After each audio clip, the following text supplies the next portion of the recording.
Hi friends, welcome back to my channel. In this video, we are going to discuss about covariance, correlation, and the least square line. First, we will go through the theory and the equations, and then we will do problem solving in Excel. If you are new to this channel, please press the subscribe button and click on the bell icon to get notified. So, covariance is a measure of the strength of relationship between x and y, and the sample covariance can be denoted by Sxy, and it is the summation of xi minus x bar into yi minus y bar divided by n minus 1. N is the number of observations. Sample correlation coefficient is a measure of strength of the linear relationship between x and y that does not depend on the units in which x and y are measured. The sample correlation coefficient is denoted by R, that is R is equal to Sxy divided by Sx into Sy. The Sx is the sample standard deviation of the sample of x values, and Sy is the sample standard deviation of the sample of y values. The least square line is the line that minimizes the sum of squared vertical distance between the points on the scatter plot and the line. So the line equation is b0 plus b1x. So b0 is the intercept, and x is the x variable, and based on this we can calculate the least square line, and we can predict the value of y based on the x value. So let's look at the calculation part in Excel. Hi friends, welcome back. So we have the data here for the calculation of covariance, correlation coefficient and the least square line. Let's look at this data and calculate it mathematically, how we can generate the covariance, correlation coefficient and the least square line. So before that, I'll just plot this in a scatter plot format to get a better idea. So go to insert and select the scatter plot. So we can just remove the unwanted fields in this.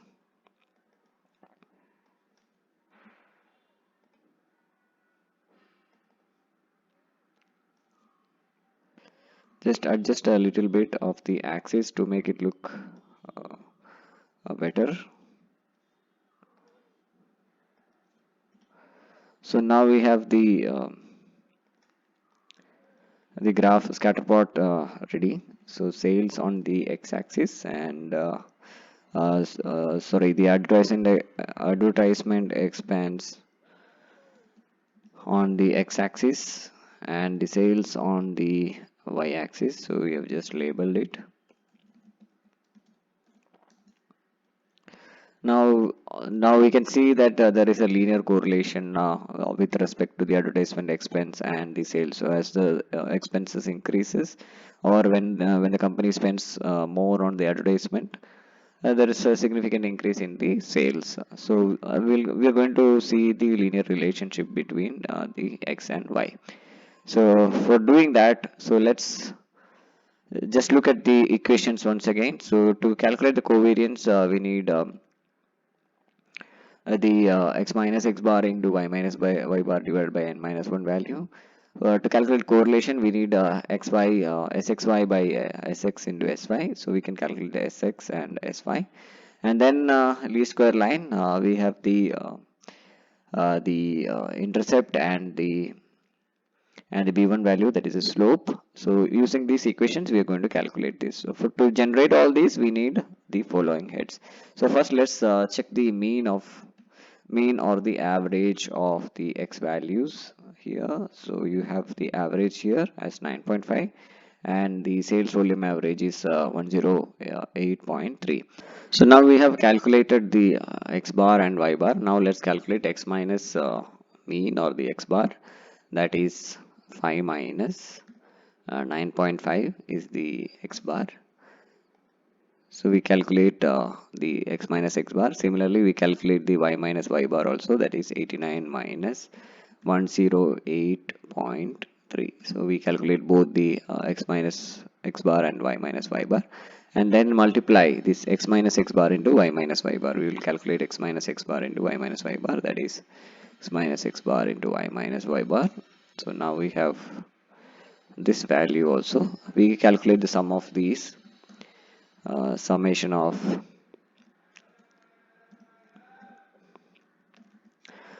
x minus x bar, similarly y minus y bar, and the similarly the x minus x bar into y minus y bar. So let's change to number, yes.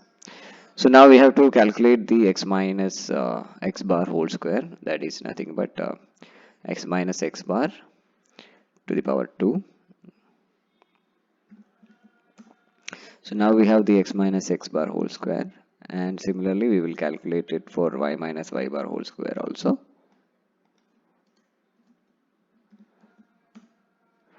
So we have both the values. Now we calculate the sum of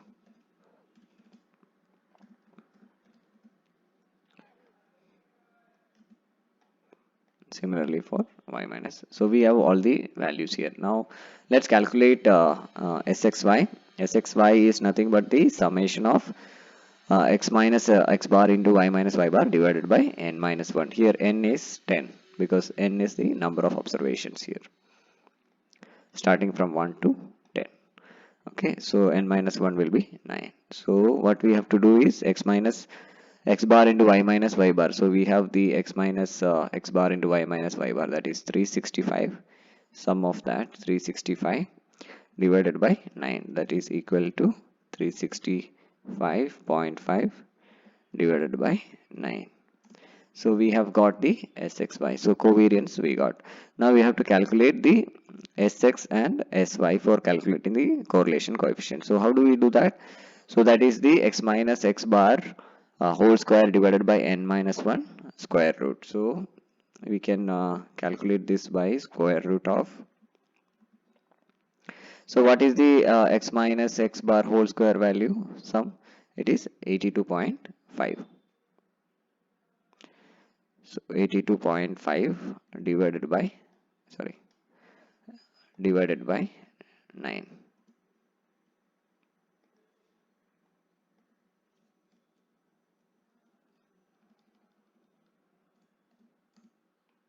So that is 3.02765. Similarly, we calculate this for Sy also, that is square root of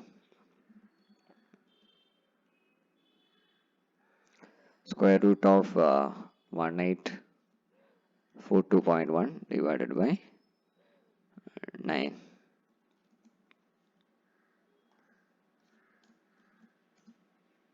So that is 14.3. So now we have to multiply these to get Sx, Sy. So that is 3.02765 into 14 point. So now we have the Sx, Sy value also. So let's highlight this, and now we can calculate the correlation coefficient, that is nothing but the Sxy divided by Sx into Sy. So we have Sxy as 40.64 611 divided by 43 point. So this is the correlation coefficient. So we have got the correlation coefficient value. Now let's calculate the slope value. The slope can be calculated by dividing the Sxy divided by Sx square. So we have the Sx value, and we will do the Sx square. So Sx square is just the to the power 2. So now we have the Sx square, and similarly we can calculate the B1 value. B1 is Sxy. So Sxy is nothing but this value divided by Sx square. So we got the B1 value as 4.43, and now let's calculate the B0. B0 is the intercept value. So to calculate intercept, it is the y bar. Y bar is nothing but 108.3. So you can see here, if you look at here, this is the y bar. So 108.3 minus B1 into x bar. X bar was 9.5.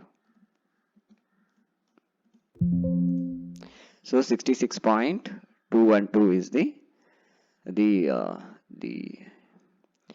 intercept, and slope is so you can write here slope and the intercept. So if you rewrite this equation, you will get y hat is equal to b0 plus b1x. So it is something similar to y is equal to mx plus b. So x is the value which we would like to know. So the y dash is the y hat is the predicted value. So we can calculate the predicted value if you input x value, because all other values are available here. So let's go back to the scatter plot and place that trend line and check whether whatever we have generated is correct or not. So you just place this, and now we have seen that so y is equal to mx plus b. The slope value is 4.403 what we have got, it is 4.4303, and the intercept value is 66.212. 62 point, so intercept value is 66.212, so both are correct. And now the r square value is 0.879. So we have got the r value for r square is equal to 0.879308. So let's see, all these values are correct. Yes, so all these values are correct. The other option is to use correlation function in the Excel. You can just use this x variables comma y variables, and then you will get the correlation. So correlation coefficient, so this is the r value, so we have 0.9375. So what we have got is also correct. So this is how we solve mathematically. In Excel, direct function is available, but it is good to understand the basics, how this works. So now you have seen how to calculate the correlation coefficient, covariance, and also the least square line. So we calculated the y bar, or the y hat value, that's the predicted value. If you could see, if you want to know the at 11, let's say 11,000 or 11 lakh rupees, what would be the sales, we can predict that. So just input these values there, then you will get the value. Y hat is equal to, that is b0. B0 is nothing but 66 point is plus, you have the b1 value, that is into, so x value we are giving 11. So let's see how this turns out. So it comes down to 114.94. so it is approximately similar to, it's close to the 114 value. So this is 10 is corresponds to 110, 114, and 11 is somewhere around 114. So this is the expected value. So when the r value is close to 1, we can say that it is positively correlated. So it is close to 1 means there is a linear relationship, and the lower the number, there is a lesser and lesser. So this r value ranges from 0 to 1. Towards 1, it shows a positive correlation. Hope you're clear with this topic. If you like the video, please press the like button and share it with your friends. Thank you.